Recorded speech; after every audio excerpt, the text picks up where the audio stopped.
रामचंद्र ने विश्वामित्र से पूछा, भगवान, त्रिपथगामिनी गंगा किस प्रकार तीनों लोकों में घूमकर समुद्र में मिलती है, यह जानने की मेरी इच्छा है, मुझसे कहिए। रामचंद्र के पूछने पर महर्षि विश्वामित्र गंगा की उत्पत्ति और तीनों लोकों में उनके जाने की कथा कहने लगे।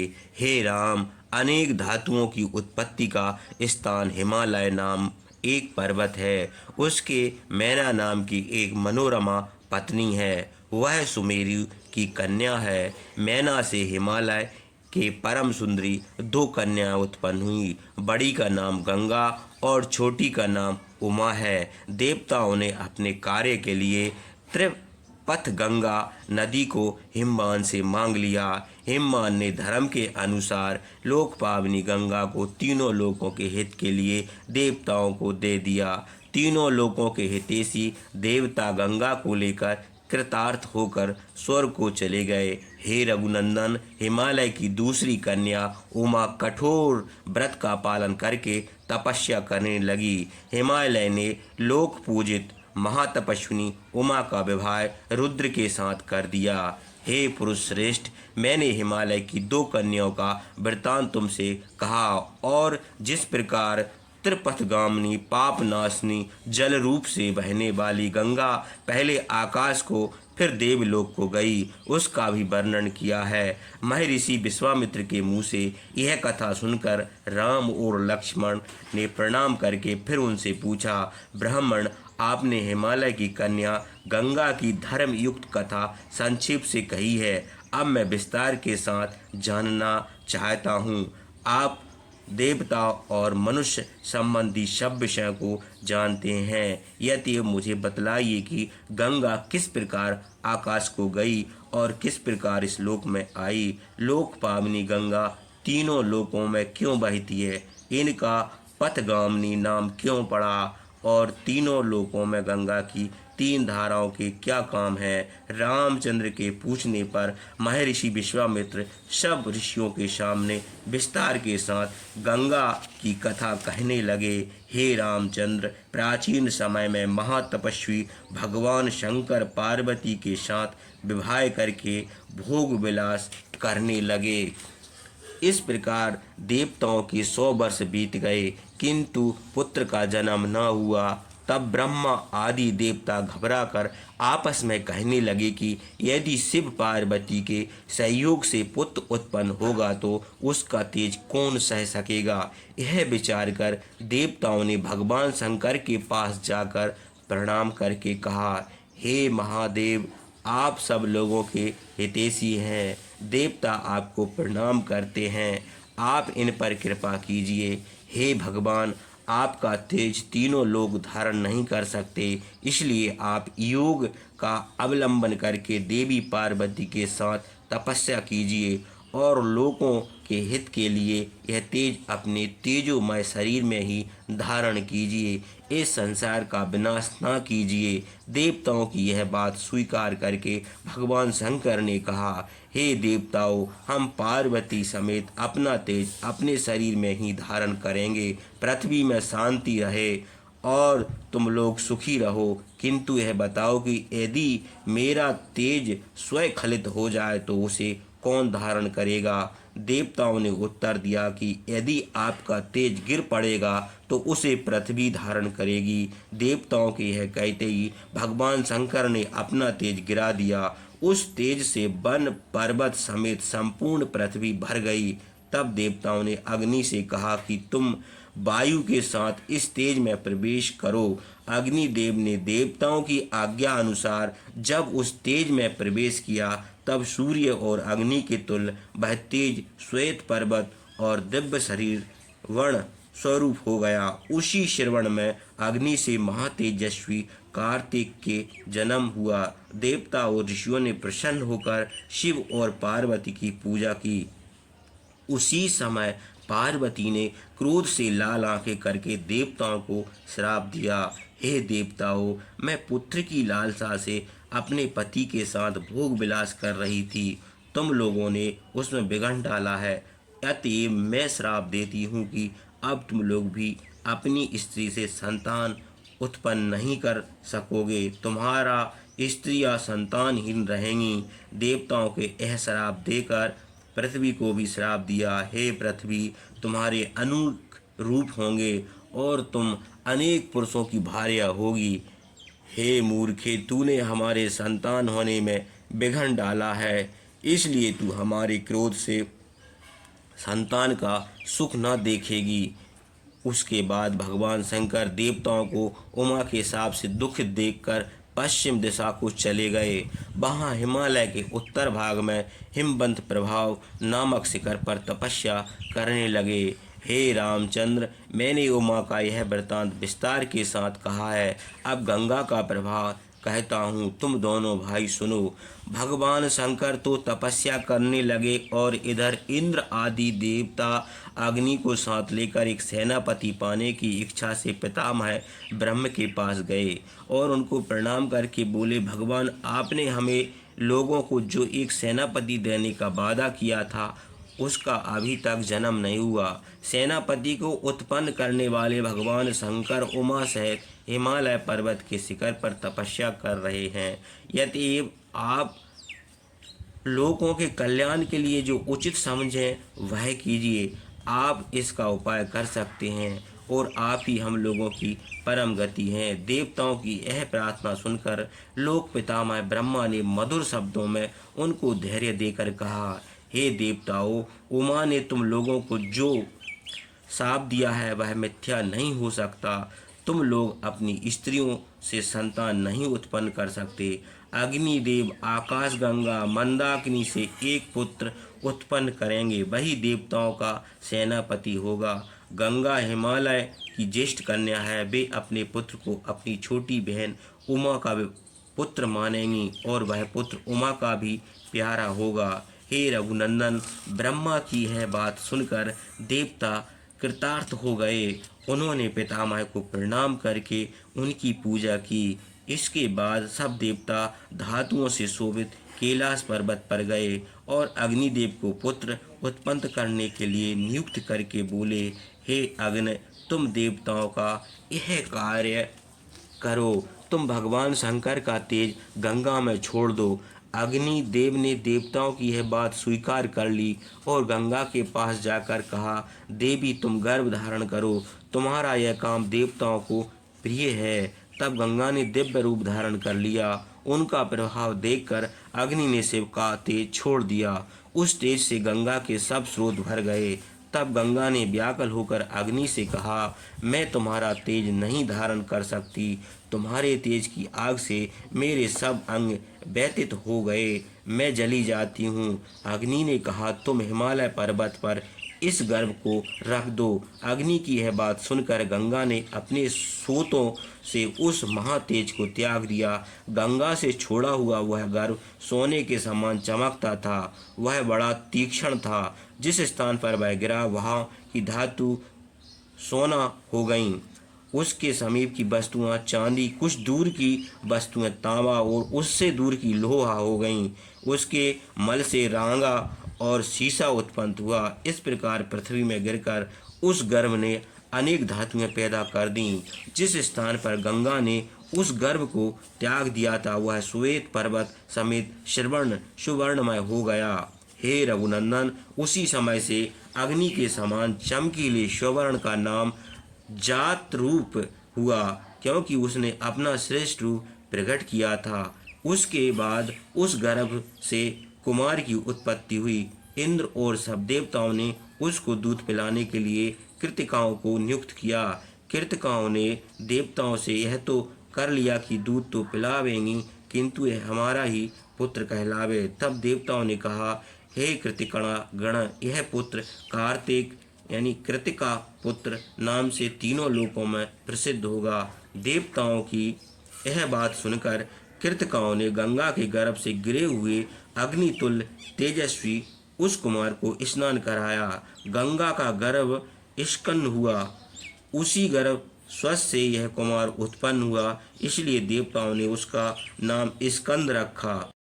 उसके बाद कृतिकाओं के स्तनों में दूध उत्पन्न हुआ। उस कुमार के 6 मुख थे, उनसे वह 6 कृतिकाओं में 6 धाराएं होती हैं।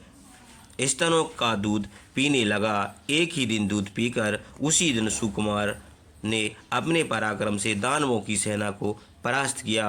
अग्नि आदि सब देवताओं ने कार्तिक का देव सेना का सेनापति बनाया। हे रामचंद्र, मैंने गंगा की यह कथा विस्तार के साथ कही है और कार्तिक के पवित्र जन्म का वृत्तांत भी कहा है। जो मनुष्य कार्तिक का भक्त होगा वह पुत्र पौत्र आदि सहित दीर्घायु होकर अंत में स्कंद लोक को जाएगा। महर्षि विश्वामित्र ने यह कथा कहकर मधुर शब्दों में फिर रामचंद्र से कहा, हे राम, प्राचीन समय में अयोध्यापुरी में सगर नाम के एक धर्मात्मा वीर राजा थे। उनके कोई संतान न थी। उनके 2 स्त्रियां थीं। बड़ी रानी का नाम केसनी था। वह विदर्भ राज की कन्या थी। केसनी बड़ी धर्मिष्ठा और सत्यवादिनी थी। दूसरी रानी का नाम सुमिति था। वह अरिष्टनेमि की कन्या और गरुड़ की बहन थी। राजा सगर पुत्र के लिए दोनों रानियों समेत हिमालय पर्वत के भृगु प्रश्रवण शिखर पर तपस्या करने लगे। 100 वर्ष पूर्ण होने पर महात्मा भृगु ने उनकी तपस्या से प्रसन्न होकर वरदान दिया, राजन, तुम्हारे बहुत से पुत्र होंगे। तुम संसार में श्रेष्ठ कीर्ति प्राप्त करोगे। हे पुरुष श्रेष्ठ, तुम्हारी एक रानी से एक पुत्र और दूसरी से 60,000 पुत्र उत्पन्न होंगे। भृगु के यह कहने पर महाराज सगर की रानियों ने प्रसन्न होकर हाथ जोड़कर उनसे पूछा, ब्राह्मण, आपका वचन सत्य तो अवश्य होगा। कृपा करके यह बताइए कि किसके गर्भ से एक पुत्र और किसके गर्भ से 60,000 पुत्र उत्पन्न होंगे। रानियों की यह बात सुनकर धर्मात्मा भृगु ने उत्तर दिया, तुम अपनी अपनी इच्छा बताओ। तुम में से कौन वंश की वृद्धि करने वाली एक पुत्र चाहती है और कौन महाबली यशस्वी महाउत्साही 60,000। हे रघुनंदन, भृगु की यह बात सुनकर केसनी ने वंश बढ़ाने वाला एक पुत्र मांगा और सुमिति ने महाउत्साही 60,000। इसके बाद अपनी स्त्रियों समेत महाराज सगर महर्षि भृगु को प्रणाम और उनकी प्रदक्षिणा करके अपने नगर को लौट आए। कुछ दिन बीतने पर केसनी के गर्भ से एक पुत्र उत्पन्न हुआ। उसका नाम असमंज रखा गया। सुमिति के गर्भ से तोंबी के आकार का एक पिंड उत्पन्न हुआ। उस तोंबी को फोड़ने से 60,000 पुत्र निकले। धायों ने कलशों में घी भरकर उन बालकों को छोड़ दिया। इस प्रकार उनकी रक्षा हुई और वे क्रमशः बड़े युवा अवस्था को प्राप्त हुए। राजा सगर का ज्येष्ठ पुत्र असमंज बड़ा दुराचारी था। वह नगर के लड़कों को पकड़कर सरयू में फेंक देता था और उनको डूबते देखकर बहुत हंसता था। मंज के पुत्र महापराक्रमी अंशुमान हुए। वे सबके प्रिय और प्रियवादी थे। कुछ दिनों बाद महाराज सगर ने यज्ञ करने का निश्चय करके यज्ञ कर्म में निपुण वेद पुरोहितों की सलाह से यज्ञ की तैयारी की। प्रज्वलित अग्नि के समान तेजस्वी महर्षि विश्वामित्र के मुंह से यह कथा सुनकर रामचंद्र प्रसन्न होकर फिर पूछा, ब्राह्मण, हमारे पूर्व पुरुष महाराज सगर ने किस प्रकार यज्ञ किया था, यह सुनने की मेरी इच्छा है। आप विस्तार से कहिए। रामचंद्र के पूछने पर विश्वामित्र मुस्कुराकर बोले, हे राम, महात्मा सगर के यज्ञ का विस्तार के साथ वर्णन करता हूँ, सुनो। हे पुरुष श्रेष्ठ, हिमाचल और विंध्याचल के बीच में महाराज सगर का यज्ञ हुआ था। यह स्थान यज्ञ के लिए श्रेष्ठ है। राजा सगर की आज्ञा से उनके पौत्र महारथी अंशुमान यज्ञ के अश्व के साथ गए। देवराज इंद्र ने राक्षस का रूप धारण करके पर्व के दिन यज्ञ का अश्व चुरा लिया। अश्व के साथ जो ऋषि तज्ज थे उन्होंने आकर महाराज सगर को यह वृत्तांत सुनाया और उनसे कहा, राजन, पर्व के दिन जिसने यज्ञ का अश्व चुराकर यज्ञ में विघ्न डाला है उसे अवश्य मार डालिए और शीघ्र अवश्य को लाकर यज्ञ को निर्दोष कीजिए। तजुओं के यह वचन सुनकर महाराज सगर ने अपने 60,000 पुत्रों से कहा, राक्षसों ने यज्ञ में विघ्न किया है और उनसे पार पाना कठिन है। मैंने वेद के मंत्रों द्वारा यज्ञ की दीक्षा ली है। यदि तुम लोग जाकर यज्ञ का अश्व ढूंढ लाओ, तुम्हारा कल्याण हो। समुद्र पर्यंत संपूर्ण पृथ्वी में ढूंढो, प्रत्येक मनुष्य एक एक योजन पृथ्वी में पता लगावे। जब तक अश्व के चोरों का पता न लगे तब तक तुम लोग पृथ्वी खोद कर पता लगाते रहो। मैं यज्ञ में दीक्षित रहकर ऋतुजों को और अंशुमान समेत इसी स्थान पर अश्व की प्रतीक्षा कर रहा हूँ। जाओ, तुम्हारा कल्याण हो। पिता की आज्ञा मानकर वे सब महाबली पुत्र प्रसन्न होकर घोड़ों की खोज में इधर उधर घूमने लगे। जब संपूर्ण पृथ्वी ढूंढ डाली और घोड़े का पता न चला तब वे पृथ्वी खोदने लगे। प्रत्येक ने अपनी वज्र तुल्य भुजाओं से एक एक योजन पृथ्वी खोद डाली। वज्र के समान शूलों और भयानक हलों से खोदी हुई पृथ्वी आर्तनाद करने लगी। दानव, राक्षस और सांप आदि पाताल में रहने वाले जीव घबराकर चिल्लाने लगे। हे रघुनंदन, इस प्रकार महाराज सगर के 60,000 पुत्रों ने 60,000 योजन पृथ्वी खोद डाली। वे संपूर्ण जम्बू द्वीप की पृथ्वी खोदकर चारों ओर घोड़े की खोज करने लगे।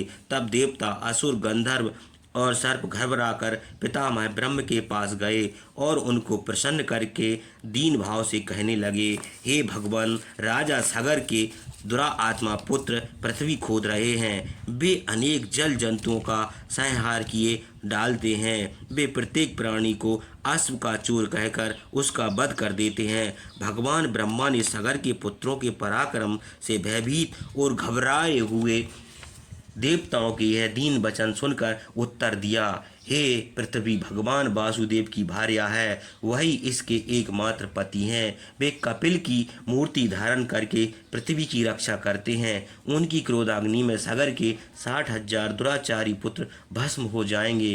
हे देवताओं, पृथ्वी का खोदा जाना और इन मूर्खों का मरना अवश्यम्भव भी है, इसलिए तुम लोग चिंता ना करो। ब्रह्मा की यह बात सुनकर देवता बहुत प्रसन्न हुए और अपने स्थान को चले गए। इधर सगर के पुत्रों से पृथ्वी खोदे जाने पर सर्वत्र कोलाहल मच गया।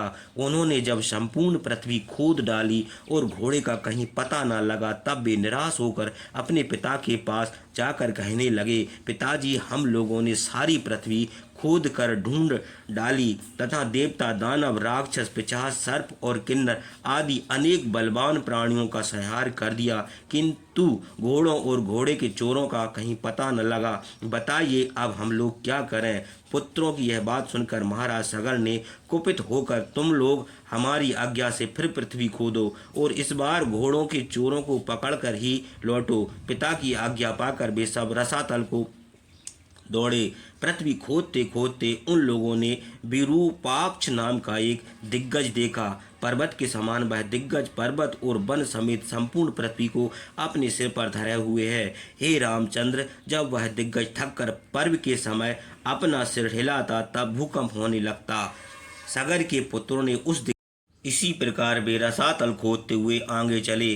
जब वे पूर्व दिशा खोदकर दक्षिण दिशा को गए तब उधर भी उनको एक दिग्गज देख पड़ा। उसका नाम महापद्म है। वह पर्वत के समान भारी और सिर पर पृथ्वी धारण किए है। उसे देखकर सगर के पुत्रों को बड़ा विस्मय हुआ। उसकी प्रदक्षिणा करके वे पश्चिम दिशा को खोदने लगे। उधर भी उनको पर्वत तुल्य सोमनस नाम का दिग्गज देख पड़ा। उसकी प्रदक्षिणा करके और उससे कुशल पूछकर वे उत्तर दिशा को खोदने लगे। उधर भी उन्होंने बर्फ के समान सफ़ेद एक दिग्गज देखा। वह भी अपने सिर पर पृथ्वी धारण किए हुए था। उसकी प्रदक्षिणा करके वे फिर पृथ्वी खोदने लगे। उसके बाद जब वे पूर्व और उत्तर की ओर गए तब उनको भगवान कपिल देव देख पड़े। उनके पीछे घोड़ा भी घास चर रहा था। हे रामचंद्र, घोड़े को देखकर वे सब बड़े प्रसन्न हुए। वे उन्हीं को घोड़े का चोर समझकर क्रोध के मारे लाल आंखें करके कुदार हल। और हमने गंगा, उमा, कार्तिक के प्रगट्य का विस्तार से वर्णन किया है। आगे की कथा हमारे चैनल पर अगले भाग में देखिए। सभी को जय सिया राम। ओम नमः शिवाय।